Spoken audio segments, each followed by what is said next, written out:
serendipity happens when you really look at the 3 keys to longevity. One is our wellness, mental, physical, and spiritual. And number 2 is our community. And the third is having a purpose.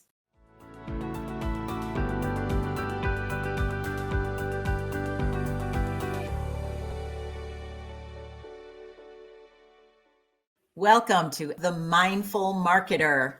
Today, it's the 2022 reset and designing the mindful workplace. This episode brought to you in part by our sponsor, Marvia. More about them later in the show.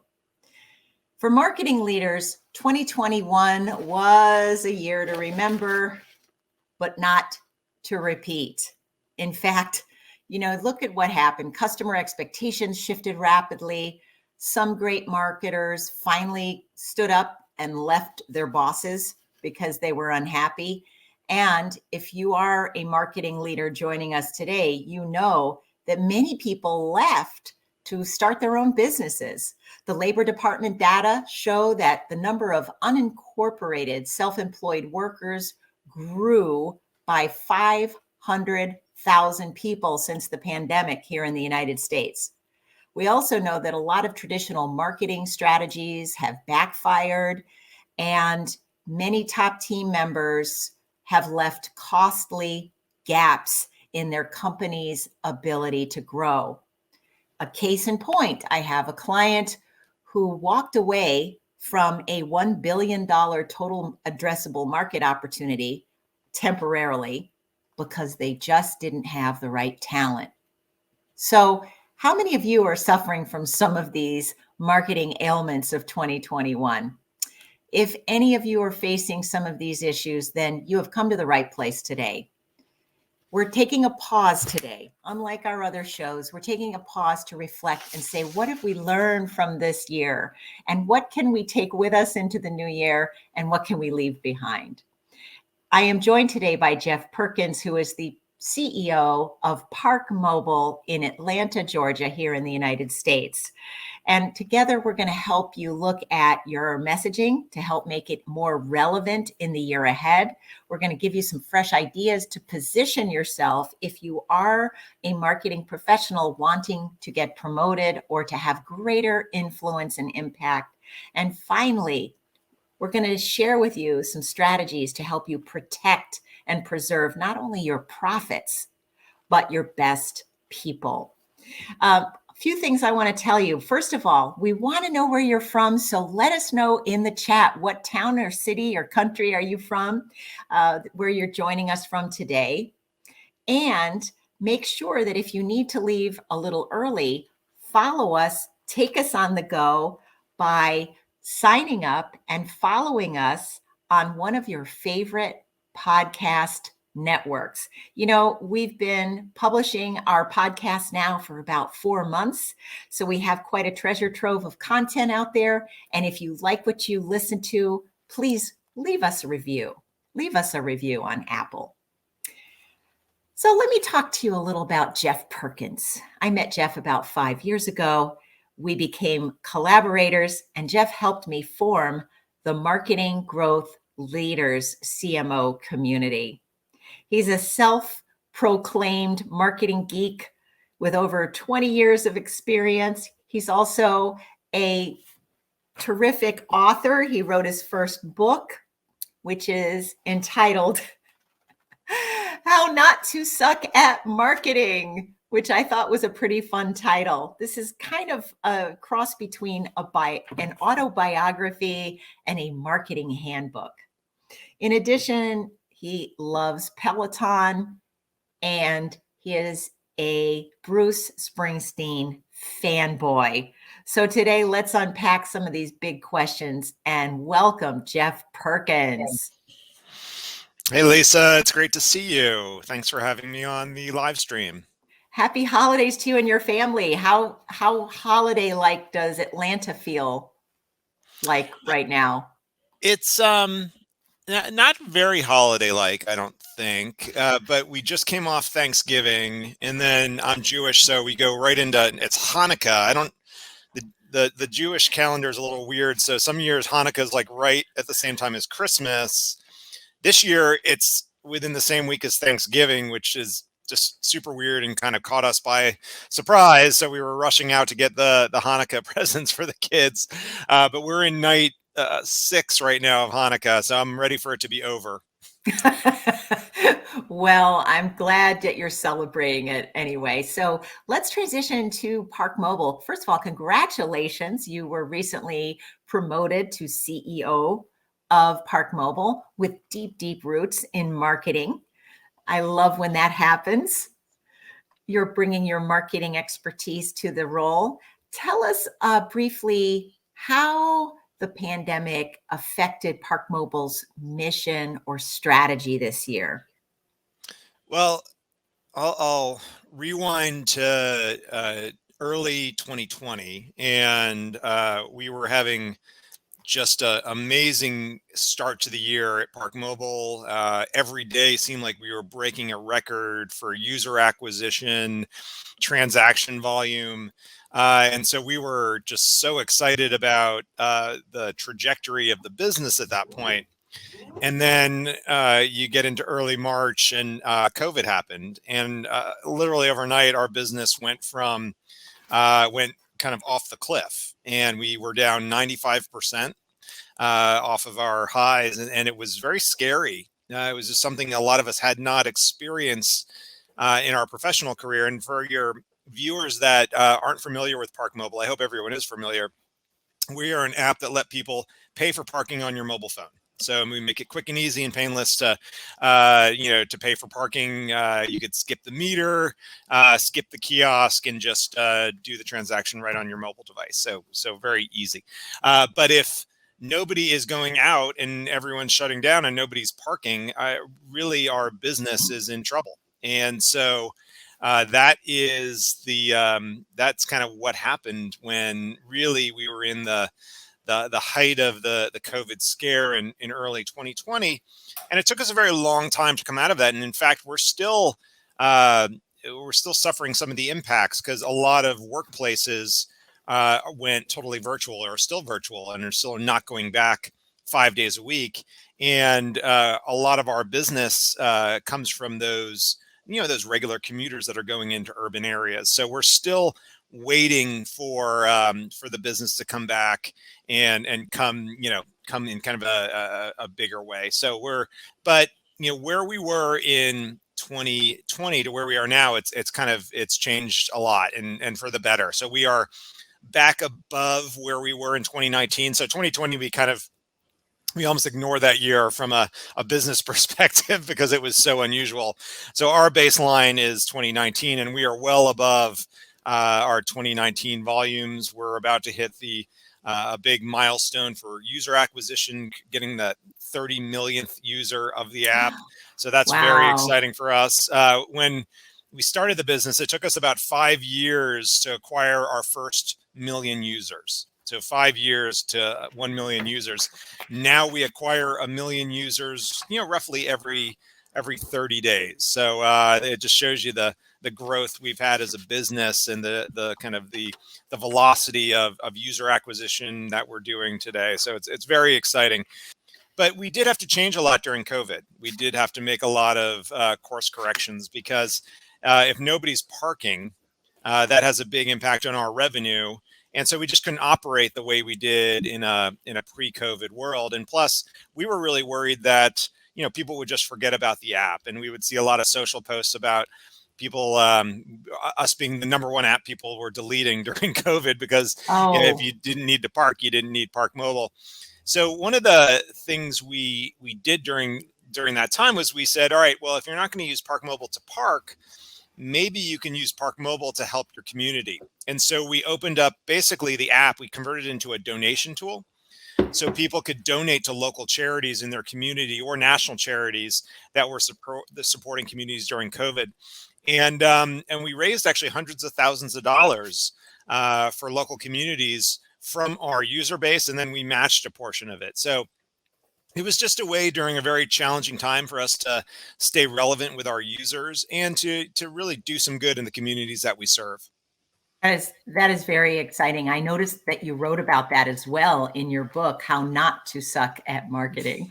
Right. And civic duty, civic engagement has meant a lot to you, and it always has since I first met you.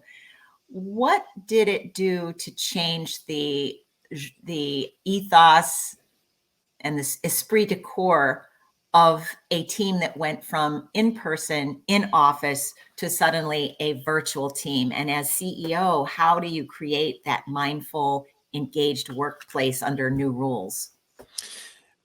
It's very challenging because I would say in the pre-COVID world, ParkMobile had probably one of the best cultures that I've been a part of in my professional career. We had, we were mostly in the office. We had a ton of fun in the office. It was just great to, there was always something going on. There was always some kind of social group going out for lunch or for drinks. We had a fitness group that was doing lunchtime workouts. We had groups that were focused on how do we reduce our carbon footprint and have a better impact on the environment. So we had all these really interesting groups within the company that would just get together constantly, in addition to the day-to-day of the work. And when COVID happened, we really, we lost that because there's only so much you can do on Zoom, and we tried really hard. We used to do monthly all hands meetings as a company, and we moved it to weekly because we felt that we needed to actually do more to keep people connected to the business during COVID at a time when they weren't all together, they weren't in the office. And so we had weekly all hands meetings. We came up with a wide variety of social events that we can do virtually to keep people engaged. We did an activity, we call it Soundtrack to the Life, where 12 employees would pick a song that means a lot to them, and they would share it with the whole company over the course of an hour. So we try to really bring some fun and interesting events to our team virtually. We did a virtual holiday party. We did a virtual company kickoff meeting. And I think those things worked reasonably well. But I think one of my key takeaways during the last year and a half is that there's only so much you can do virtually until people just get Zoom fatigue. And so we realize we have to, at some level, work our way back to in-person Right. over time. And I think that's going to be something over the next 12 months, getting people back into the office, getting people, together more often. Because if you're not Right. together physically, I think it's very hard to keep that strong culture alive. No, it's very true. I remember during the pandemic, and by the way, I hope many of you are taking notes here. There are routines and rituals that you can start, some new rituals, and carry into the new year. And one of the things that I did early on in the pandemic is for the CMO members who live in the Washington, D.C. metro area, we met in person, warm and covered up with our big warm jackets, and we went hiking. And we call them the walkabouts. And we still met, but we had lots of physical distancing to ward off those nasty COVID viruses. But it worked really well at keeping the group engaged. We also did what you did, Jeff, is we took our 6 meetings a year, which used to be all in person, and we moved them to monthly meetings on Zoom, and brought some of the world's top leaders, CEOs, and experts in on Zoom meetings. And it was a really good way to keep people connected. So we have to be creative. What aspects of your mindset have changed since you made the leap from CMO to first-time CEO, Jeff? A lot of people ask me this question, and I think the answer I have is usually unsatisfying for some, because my mindset generally hasn't changed that much, because I've always been very focused not just on one function of the company or running marketing. Obviously, that's part of my job, but I've always been focused much more on the broader business. And a lot of people say, like, how did you become the CEO? That's usually that's uncommon to have a marketing leader move into the CEO role.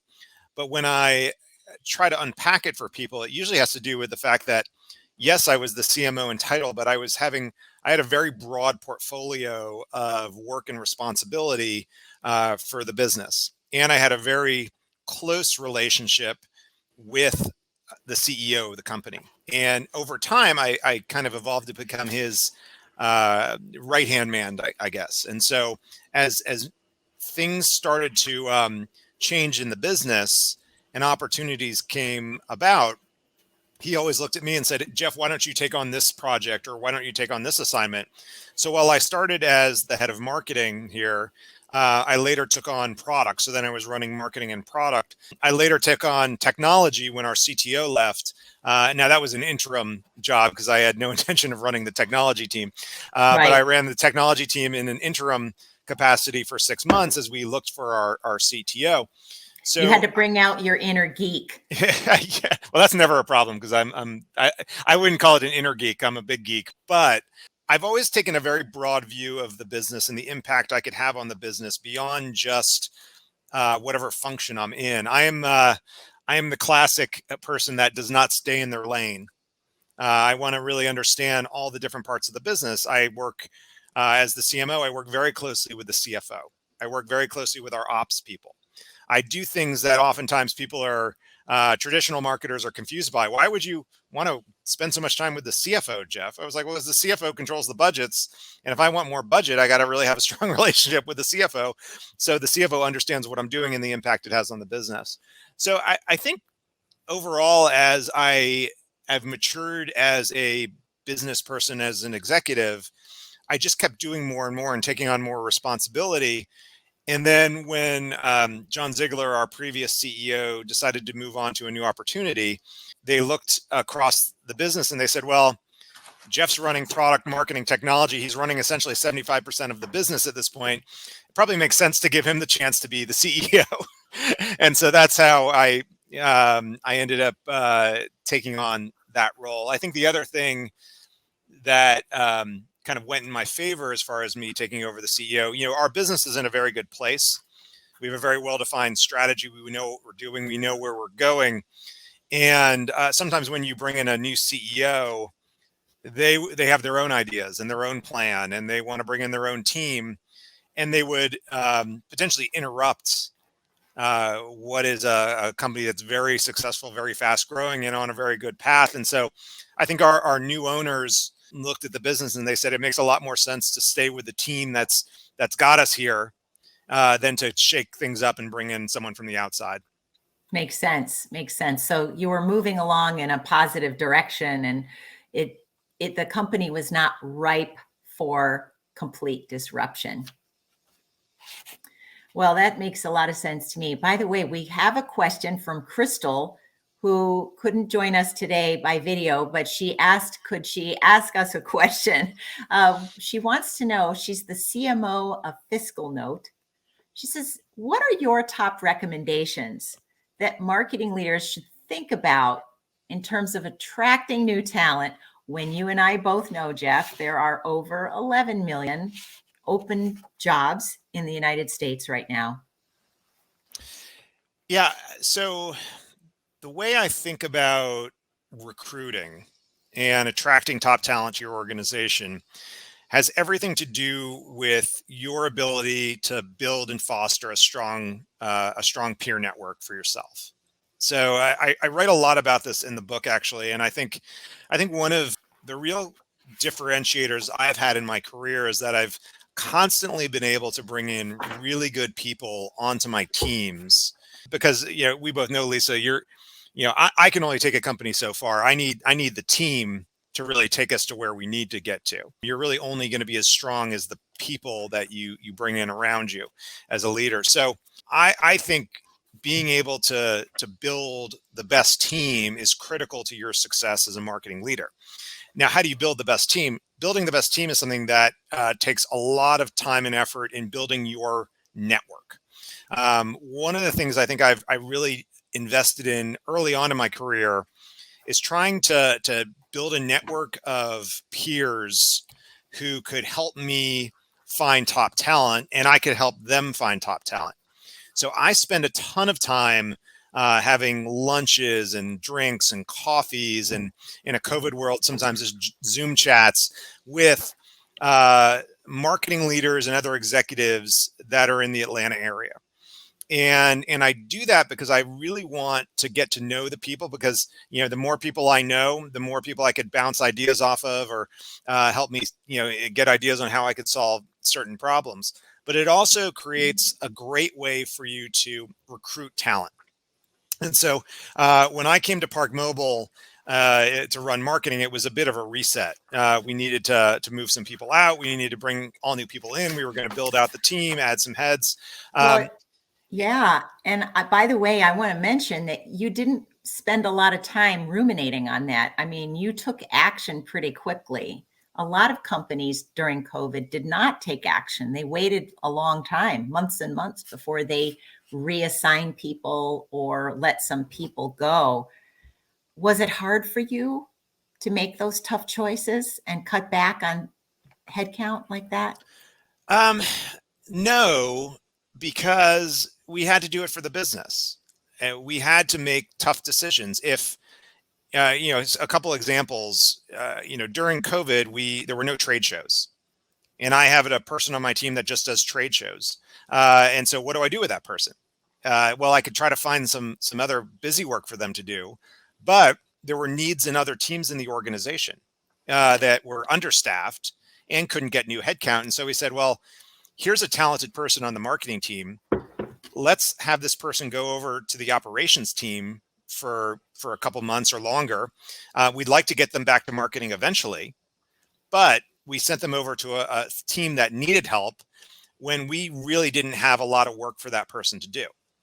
And so that was really important. And we made a fair amount of cuts during COVID to the marketing budget and the marketing team, because our goal as a business was to try to get through COVID without laying off our employees. That was very important to us. The executives took a pay cut, but with revenue being down, the only lever we had to pull was reducing expenses. So what did we do? I went to every vendor that we were working with. I asked for either, a discount, or if we could get out of a contract, or a push payment down the road. We looked at our team and said, okay, maybe we don't need these people, but we offered people other opportunities in the company so we can try to keep them. And some people took it and some people didn't, and they ended up leaving the business. Well, but we gave those opportunities to people. The good news is that a very large number of your people are based in Atlanta. Am I correct? Correct. Yes. So Atlanta's had quite a renaissance, an economic renaissance, and has a pretty diversified economy. So they were probably able to land somewhere else where their value was needed immediately, which is always a very encouraging thing. I also want to touch on the network comment you made earlier. I was very pleasantly surprised to see the myriad resources you put in your book, How Not to Suck at Marketing. I was just minding my own business and reading, and all of a sudden I went, hey, wait a minute, my name is in here. I'm on page 194. And it was a positive comment. That's always, a pleasant surprise based on what you know about me. So I see that your evolution as a leader came from your willingness to invest time in helping others and helping. When I built the first CMO peer group in Atlanta, and you were there to help me build that and fortify it. And now with, thanks to people like you and the pandemic, we are now nationwide. So, serendipity happens when you really look at the 3 keys to longevity. You master at least 2 of them that I know of. I mean, one is that there are 3 that scientists have found. One is our wellness. mental, physical, and spiritual. And number 2 is our community. And you, I think, are masterful at building community. And the third is having a purpose, whether that purpose is a personal one, as in I want to build a loving and healthy family, or whether it's to have a purpose through your company that helps you get out of bed in the morning and be ready for whatever comes your way. So those are 3 key things that I have to remind people of from time to time, because we can certainly forget them when we're in the middle of a pandemic. Yeah. And those are really 3 great things. And I like how you frame them up. It makes it very simple and understandable. Like, because I think if you're doing those 3 things consistently, you're going to feel pretty good and you're going to be pretty happy. And so it's an important thing. I think for me, when I think about your point around community, especially, I think that aligns also with purpose, because what I like to do, I like to donate a lot of my time into helping other people, right? Whether it's mentoring maybe junior level and mid-level marketers, whether it's volunteering with organizations like TechStars that mentor startup companies.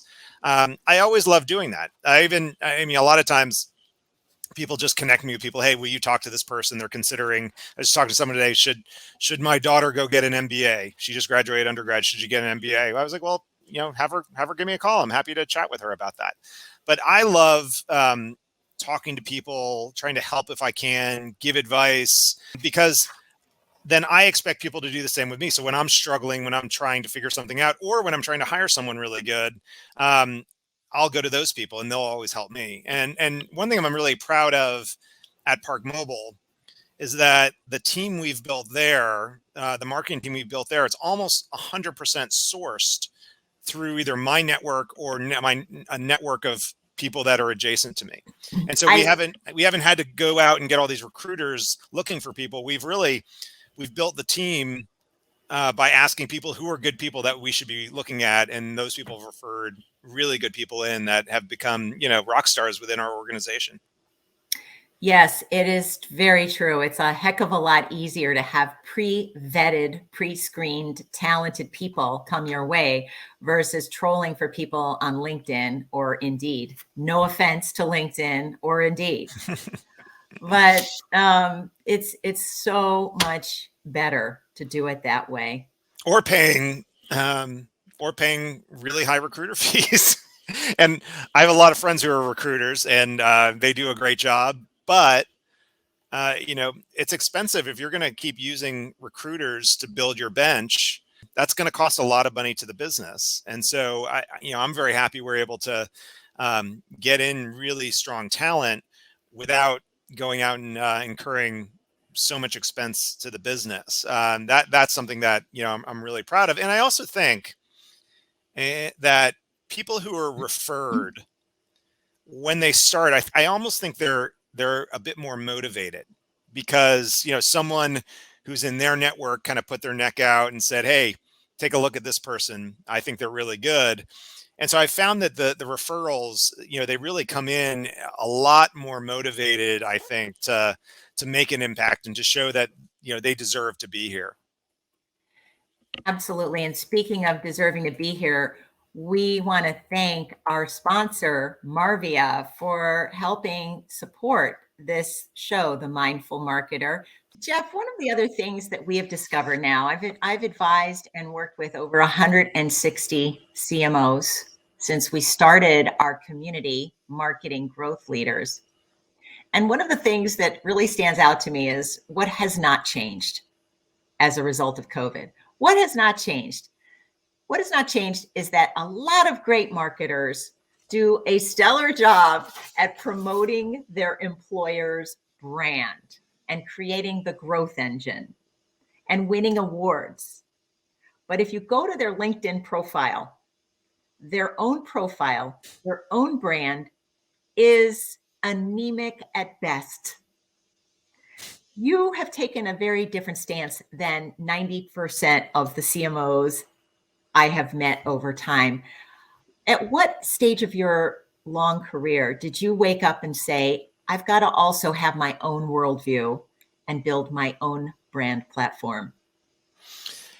So I did it more out of professional necessity, I think, than having a real plan that I wanted to build a strong personal brand. But what I found was I was at a company called Auto Trader, and I was there for 5 years, and I had what I thought was a really good run there. But I got to the point where, I started there as a marketing manager, and then 5 years later, I was still a marketing manager, and I realized that there was no route up for me in the organization, and so a lot of times, if you can't move up, you have to move out.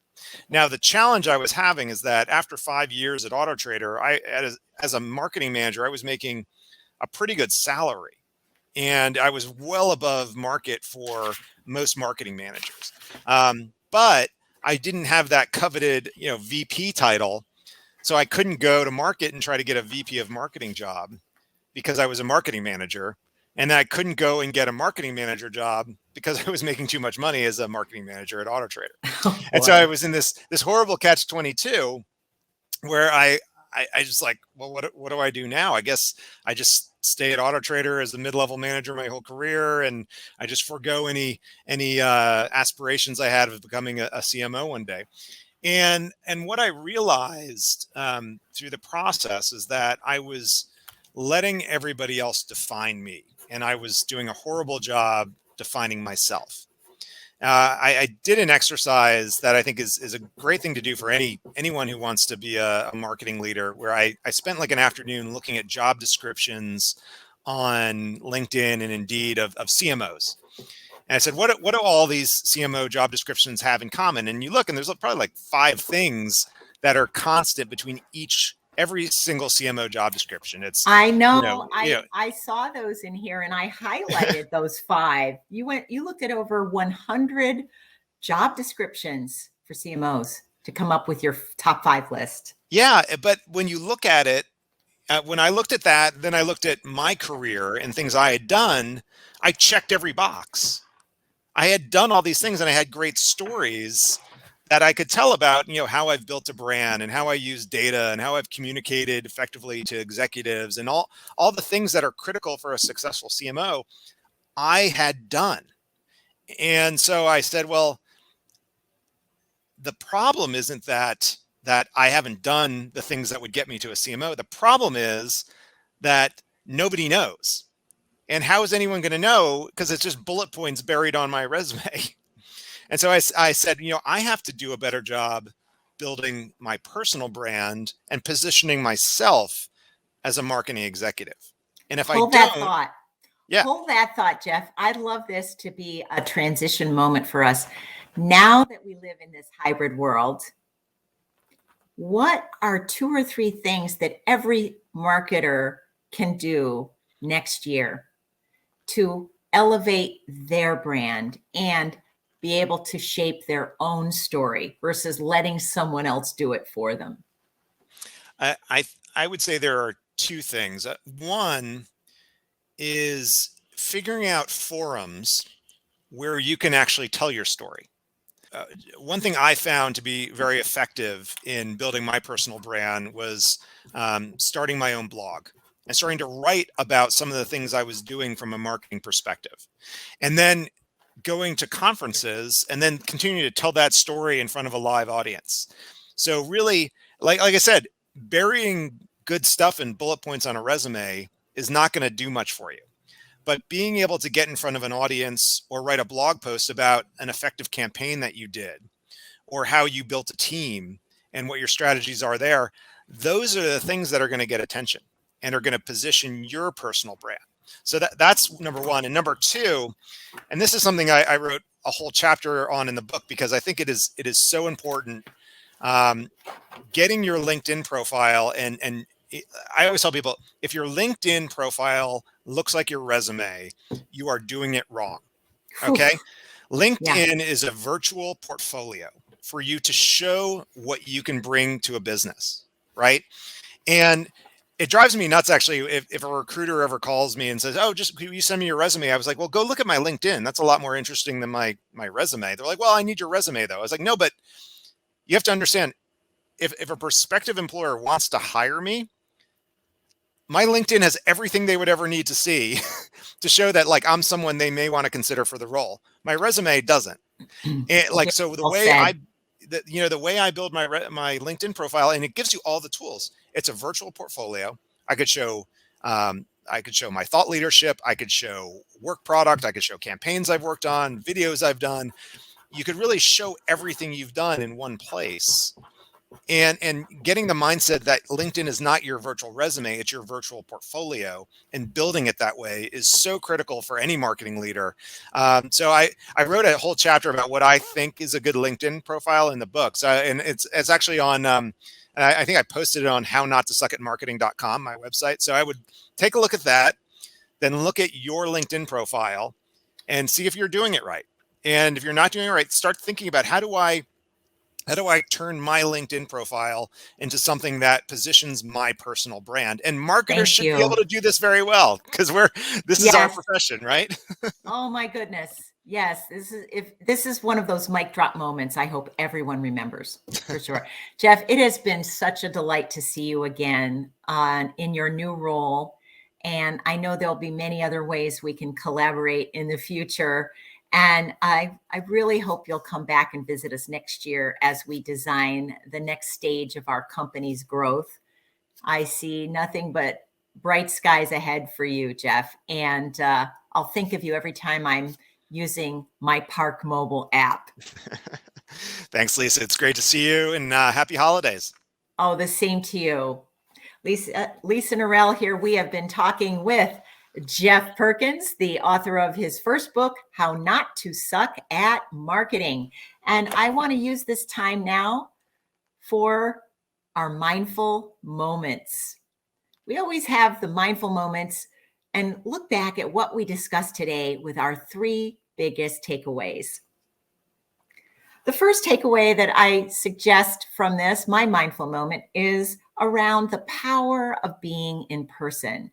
One of the things that Jeff brought up that also is punctuated by my most successful CMOs is that we need to create safe workarounds to see our people.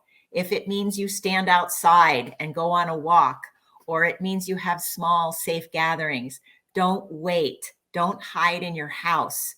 It is very scary to do that, and it could have a deleterious impact on your culture. The second mindful moment takeaway is that, don't get too comfortable in your swim lane. What I like about Jeff is he stepped forward with the CEOs, with John and with his prior CEO, Dave Kyle, and he raised his hand. He raised his hand and said, how can I help? Can I be an interim chief of product officer or chief technology officer? He didn't wait for someone to ask him. He was proactive about it. So where can you step forward? One of the worst things you can do as a marketing leader is become so good at what you do at the expense of everything else that you become pigeonholed as the demand gen expert or the branding expert, and you limit your possibilities for growth. Number 3 is to create your virtual portfolio. Look at your LinkedIn profile tomorrow or over the holidays when you have a little free time and say, is this resume regurgitation, or is this really a virtual portfolio of my worldview and the value I bring to my organizations? This is a great time to review and revise it and tell a story. Don't make it sound like resume regurgitation.